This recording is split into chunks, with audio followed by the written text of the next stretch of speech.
Be be Hajra نے دکھایا کہ ہمت اور فرمانبرداری کا مطلب کیا ہوتا ہے۔ اپنے بچے کے ساتھ ایک سنسان ڈیزرٹ میں چھوڑے جانے پر انہوں نے ڈر اور غم میں مبتلا نہ ہو کر اللہ پر توکل کیا اور ایک پوری تہذیب کی بنیاد رکھی۔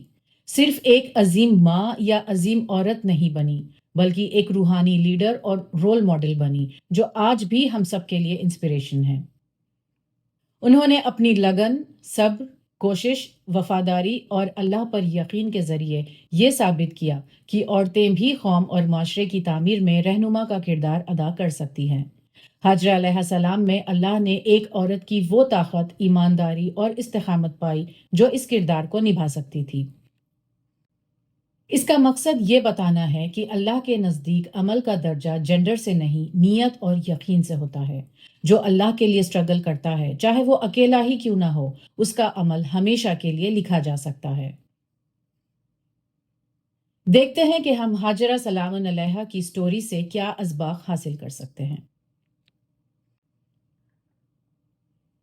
سوچنے کے لیے کتنی باتیں ہیں۔ اللہ کے کام واقعی عجیب ہیں۔ اللہ نے انہیں پانی سیدھا ان کی کوشش کے نتیجے میں نہیں دیا۔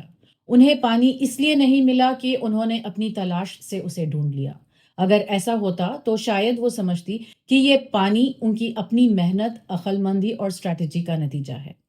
اگر ہاجرہ علیہ السلام نے اس پہاڑی کے دوسری طرف پانی دیکھ لیا ہوتا تو آج ہم اسے معجزہ نہیں کہتے۔ اللہ نے زمزم بھیجا، ایک معجزہ۔ بہتے ہوئے پانی کے درمیان اللہ نے ہمیں یاد دلایا کہ رزق دینے والا وہی ہے، ہمیشہ تھا اور ہمیشہ رہے گا۔ ہر حالت میں دینے والا صرف اللہ ہی ہے۔ مگر ہم دھوکے میں پڑ جاتے ہیں کہ کوئی چیز ہم نے اپنی محنت، اپنی سوچ، اپنی صلاحیت، اپنے پیسے سے حاصل کی۔ زمزم ان کی دوڑ کا نتیجہ نہیں تھا، وہ اللہ کی رحمت کا جواب تھا۔ ہم کچھ بھی کنٹرول نہیں کرتے، ہم پوری طرح اللہ پر منحصر ہیں، لیکن پھر بھی ہمیں کوشش جاری رکھنی چاہیے۔ ہاجرہ علیہ السلام کی طرح سعی یا کوشش کرنی چاہیے اور پھر اللہ ہمارا زمزم ہمیں عطا کرے گا۔ اللہ چاہتا تو زمزم پہلے بھی تیار ہو سکتا تھا، پھر کیوں اس تھکی ہوئی، پیاسی، پریشان ماں کو 7 مرتبہ دوڑنے دیا؟ کیوں بچے کو موت کے قریب پہنچنے دیا پھر دعا قبول کی؟ اللہ چاہتا ہے کہ تمام مسلمان اس منظر کو دہرائیں، ہاجرہ سلام علیہا کی سعی ادا کریں تاکہ ہم اللہ کے طریقوں پر غور کریں، ان میں حکمت سمجھیں، اسباق حاصل کریں اور اپنی زندگی میں انہیں عمل میں لائیں۔ آج کے دور کے غلط خیالات کے برعکس اسلام کی تاریخ میں عورتیں ہمیشہ مضبوط، عقل مند اور دین میں برابر کی شریک رہی ہیں۔ ہاجرہ سلام علیہا کی ہمت اور استقامت نے مکہ کی بنیاد رکھی، اس مقدس شہر کی جہاں ہمارے رسول محمد صلی اللہ علیہ وسلم پیدا ہوئے۔ عورتیں صرف ماں ہونے کے کردار تک محدود نہیں ہوتی، ان کی عقل، سوچ اور اہمیت بھی پہچان اور عزت کے مستحق ہے۔ ہاجرہ علیہ السلام کے پاس نہ کوئی آرمی تھی، نہ کوئی فالوورز تھے، نہ کوئی پبلک سپیچ کی، پھر بھی انہوں نے ایک سویلائزیشن اسٹیبلش کی۔ لیڈرشپ لاؤڈ ہونے کا نام نہیں، بلکہ انفلوئنس کا نام ہے۔ لوگ زندگی بھر محنت کرتے ہیں اور عظیم مرتبہ پاتے ہیں، وہ ایک انسیڈنٹ سے عظیم بن گئی۔ ایک عظیم امتحان نے ان کا مقام ہمیشہ کے لیے بلند کر دیا، ان کا نام تاریخ میں ہمیشہ کے لیے لکھ دیا۔ کبھی ایک نیکی جنت جانے کا سبب بن سکتی ہے، کبھی ایک سچی دعا زندگی بدل سکتی ہے، کبھی ایک قدم اللہ کے قرب کا راستہ کھول سکتا ہے، کبھی ایک امتحان انسان کا مقام بلند کر سکتا ہے، کبھی ایک لمحے کا صبر ہمیشہ کی عزت بن سکتا ہے، کبھی ایک جذبہ پوری قوم کے لیے مثال بن سکتا ہے۔ ہر چھوٹی یا بڑی کوشش اللہ کے نزدیک قیمتی ہے، بس وہ اللہ کے لیے ہونی چاہیے۔ ہاجرہ علیہ السلام نے صرف بیٹھ کر دعا نہیں کی اور مدد کا انتظار نہیں کیا، انہوں نے پوری کوشش کی، بار بار صفا اور مروہ کے درمیان دوڑ کر حل تلاش کرتی رہی۔ دعا اور کوشش دونوں ساتھ ہوں تب ہی نتیجہ آتا ہے، صرف ایک سے نہیں۔ ذی الحج صرف قربانی اور حج کا مہینہ نہیں ہے، یہ ایک فیملی کی یاد کا مہینہ ہے جنہوں نے پیشنس اور فیتھ کا اصل مطلب دکھایا۔ ابراہیم علیہ السلام کی قربانی، ہاجرہ علیہ السلام کی سٹرگل، اسماعیل علیہ السلام کی فرمانبرداری۔ ہم بھی اپنی فیملی ممبرز میں ان کے تمام صفات کو زندہ کرنے کی کوشش کریں تاکہ ہماری زندگی بھی اللہ کے نزدیک مقبول بن سکے۔ عورتوں کے خلاف بولنے والے لوگ، عورتوں کو کمتر محسوس کروانے والے لوگ بھول جاتے ہیں کہ جب حج کا فریضہ انجام دیتے ہیں تو اصل میں وہ ایک عورت کے قدموں کو ریٹریس کرتے ہیں۔ ہاجرہ علیہ السلام کے کردار کی یاد کو تازہ کرنا اس لیے بھی ضروری ہے کہ آج کے دور میں لوگ بھول گئے ہیں کہ اسلام نے عورت کو کیا عزت اور مقام دیا ہے۔ عورت کی امیج کو لے کر کبھی برین واش نہیں ہونا چاہیے۔ عورت نہ اپنے آپ کو مرد کے برابر جتانے کی کوشش کرے، نہ ان پر فوقیت حاصل کرنے کی۔ بس یاد رکھیں کہ جس جگہ بھی ہے اللہ نے بہت اہمیت عطا کی ہے۔ عورت کو نہ اپنے آپ کو ثابت کرنے کی ضرورت ہے، نہ مقابلہ کرنے کی۔ جس مقام پر اللہ نے رکھا ہے وہیں اس کی عزت ہے۔ اگر اللہ کی نظر میں عورت عظیم نہ ہوتی تو وہ کیسے ایک عورت کے قدموں، دعاؤں اور صبر کو پوری امت کے لیے عبادت کا حصہ بناتے؟ جب زندگی میں پلانز فیل ہو جائیں تو پتہ ہونا چاہیے کہ اللہ کا آلٹرنیٹ پلان چل رہا ہے۔ شوہر کے ہاتھوں سنسان جگہ پر چھوڑے جانے پر کیا ہاجرہ علیہ السلام کو اندازہ بھی تھا ہوگا کہ یہاں کچھ ایسا ہوگا جو رہتی دنیا تک لوگ ان کا ذکر کریں گے، انہیں فالو کریں گے، اپنے مذہبی فرائض پورے کریں گے۔ کبھی کبھی اللہ ہمیں کمفرٹ زون سے نکال کر مشن زون میں ڈالتا ہے۔ ہاجرہ سلام علیہا کی زندگی میں بہت سی مشکلات آئیں، separation, lack of resources, single parenthood. اللہ نے ان کے سب سٹرگلز کا اجر دیا۔ صرف اجر ہی نہیں دیا، ایک ماں کے درد کو عبادت کا طریقہ بنا دیا۔ اللہ کو سب پتہ ہوتا ہے، ماں کی قربانیاں، تکلیفیں، جاگنا، صبر، ایفرٹس، ایموشنل ایگزوشن۔ کوئی بے شک اس کی قدر نہ کرے، اللہ کے نزدیک یہ قیمتی ہے۔ یہاں ایک یاد دہانی ہوتی ہے کہ ہر قربانی اور صبر کا صلہ ملتا ہے۔ اللہ کے یہاں کوئی آنسو ضائع نہیں ہوتا، چاہے دنیا اسے دیکھے یا نہ دیکھے۔ ہاجرہ علیہ السلام کی زندگی ہمیں یہ سبق دیتی ہے کہ پرسنل اسپریچول گروتھ صرف بڑے کام سے نہیں آتی۔ ہر چھوٹی یا بڑی مشکل کا، ہر دن کی سٹرگل کا اگر ہم توکل اور ایمان کے ساتھ سامنا کریں تو ہمارے ایمان اور صبر میں اضافہ ہوتا ہے۔ ہماری روحانی ترقی بھی اسی طرح ہوتی ہے۔ کیا ہوتا اگر وہ پہلے چکر کے بعد رک جاتی، یا اگر وہ کہتی کہ بس اب اور نہیں؟ ایسا ہوتا تو نہ زمزم ہوتا، نہ مکہ ہوتا، اور نہ حج کا یہ منظر ہوتا۔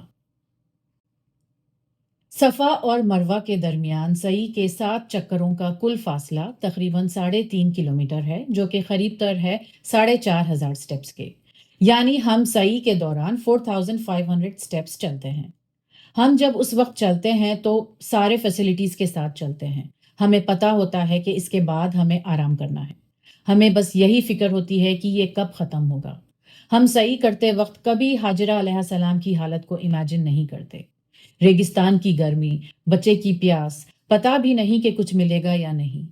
اس حالت میں 4,500 قدم جب وہ دوڑی، ان کے پاس نہ پانی تھا، نہ کوئی مدد، نہ امید، صرف ایک یقین کہ میرا رب مجھے اکیلا نہیں چھوڑے گا۔ انہوں نے اللہ سے بہترین امید رکھی تھی۔ اللہ نے صرف ان کی امید پر پورا نہیں اتارا، بلکہ ان کو اس سے بھی زیادہ عطا کیا جو انہوں نے سوچا تھا یا دعا کی تھی۔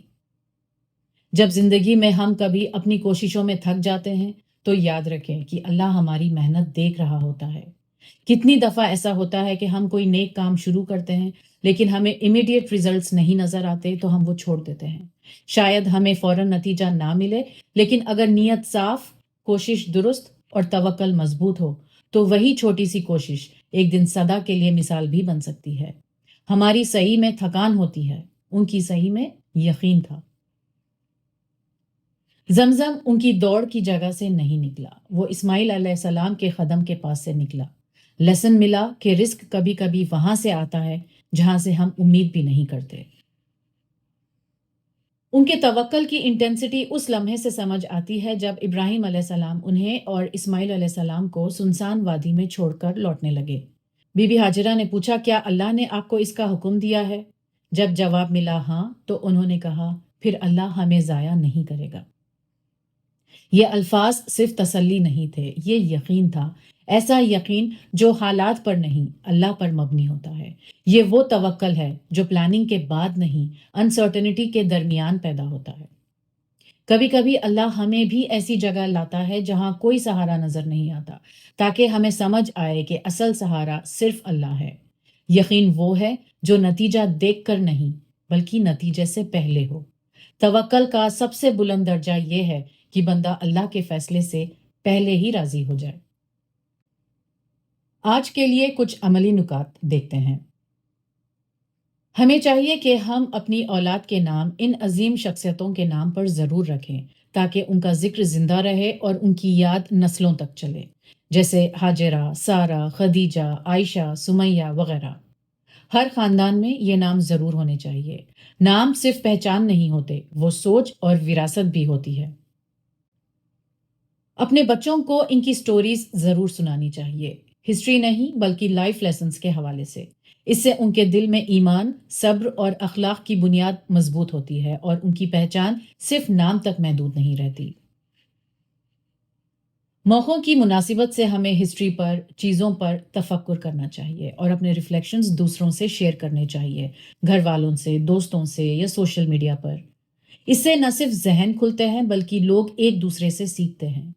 ہاجرہ علیہ السلام کا صفا اور مروہ کے بیچ دوڑنا آج سے تقریباً 4000 سال پہلے ہوا، اور آج بھی اس کا ذکر ہوتا ہے اور ہمیشہ ہوتا رہے گا، الگ الگ انسائٹس اور پرسپیکٹیوز کے ساتھ۔ ان ڈسکشن سے ہم ان کی مثال سے اور گہرے اسباق حاصل کر سکتے ہیں۔ ہاجرہ علیہ السلام کی یاد تازہ کرنے کا مقصد ان کی کہانی جاننا تو ہے ہی، اس کے ساتھ ان کا جذبہ اپنی زندگی میں زندہ کرنا ہے۔ ذی الحج کا وقت ان تمام اسباق کو انٹرنلائز کرنے کا، ان پر غور کرنے کا وقت ہے۔ ذی الحج کا مہینہ ہمیں صرف قربانی نہیں سکھاتا، یہ ہمیں دوڑنا بھی سکھاتا ہے، اللہ کے لیے، اللہ پر یقین کے ساتھ۔ اس مہینے میں ان کی یاد تازہ کرنا ایک ریمائنڈر ہے کہ دین کا سفر صرف عبادت کا نہیں، سٹرگل کا بھی سفر ہے۔ جیسے انہوں نے ریگستان میں دوڑ لگائی، ویسے ہی ہمیں اپنی زندگی کے امتحانوں میں صبر اور توکل کے ساتھ دوڑ لگانی ہے۔ جب تک دوڑتے رہیں گے، کوشش کرتے رہیں گے، اللہ کی مدد ضرور آئے گی۔ کبھی نہ کبھی ہمارے پیروں کے نیچے بھی زمزم ابھر آئے گا، بے پناہ اور بابرکت۔ ہر کسی کا زمزم الگ ہوتا ہے، لیکن وہ ملتا ضرور ہے انہیں جو رکتے نہیں۔ سوال یہ نہیں کہ ہماری زندگی میں مشکلات ہیں یا نہیں، بلکہ سوال یہ ہے کہ جب ہم دوڑ رہے ہوتے ہیں، کیا ہمارا یقین بھی ہاجرہ علیہ السلام جیسا ہوتا ہے؟ ذی الحج کے مہینے کا اصل روحانی فائدہ تب ملتا ہے جب ہم بھی اپنی زندگی کے ہر موڑ پر اللہ سے کہتے ہیں، لبیک اللہم لبیک، یا اللہ میں حاضر ہوں۔ جیسے بی بی ہاجرہ تیار تھی، ویسے میں بھی تیرا ہر حکم ماننے کو تیار ہوں۔ اللہ ہمیں ہاجرہ علیہ السلام جیسا یقین عطا فرمائے اور ایسا توکل کہ جب کچھ نظر نہ آئے تب بھی ہم اللہ پر بھروسہ کریں۔ اللہم صلی علی محمد وعلی آل محمد کما صلیت علی ابراہیم وعلی آل ابراہیم انک حمید مجید۔ اللہم بارک علی محمد وعلی آل محمد کما بارکت علی ابراہیم وعلی آل ابراہیم انک حمید مجید۔ سبحانک اللہم و بحمدک نشہد ان لا الہ الا انت نستغفرک و نتوب الیک۔ جزاکم اللہ خیر۔ السلام علیکم ورحمۃ اللہ وبرکاتہ۔